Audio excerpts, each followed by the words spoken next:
સાહેબ એટલે યુવાન મિત્રોને ખાસ આ વાત સાંભળજો. એકનાથજી પાસે એક માણસે જઈને એટલું કીધું કે મને સારા વિચારો આવે છે એમ ખરાબ વિચારો પણ આવે છે. ખરાબ વિચારો આવે ત્યારે મારે શું કરવું?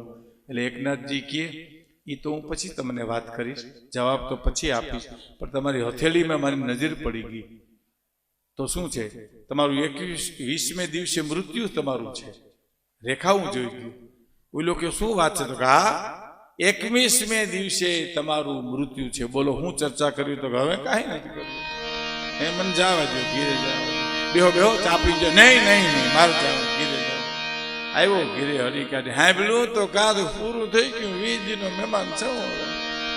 20 દી ફટાક્યો, ખાટલો ઢાલ્યો. 1 દી 2 દી 5 દી 10 દી 15 દી 18 દી 19 દી 20મા દિવસનો જ્યાં હું ગયો તા તો આવ્યું કે આવશે, આવ્યું કે આવશે. તો એકનાથજી આવીને ભાર્યા.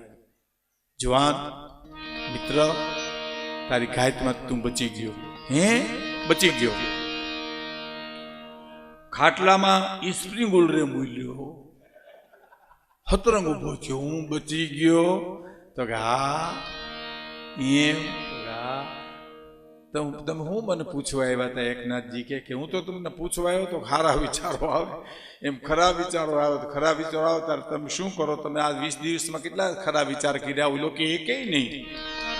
હે કે એકેય નહીં? તો કાં તો મોત સામે દેખાતું તું હાવ એમ ને? તો 20 દિવસ તમે મૃત્યુને નજરમાં રાખીને જીવ્યા ને, એમ અમે આખી જિંદગી મૃત્યુને નજરમાં રાખીને જીવીએ, પછી અમને ખરાબ વિચાર આવે.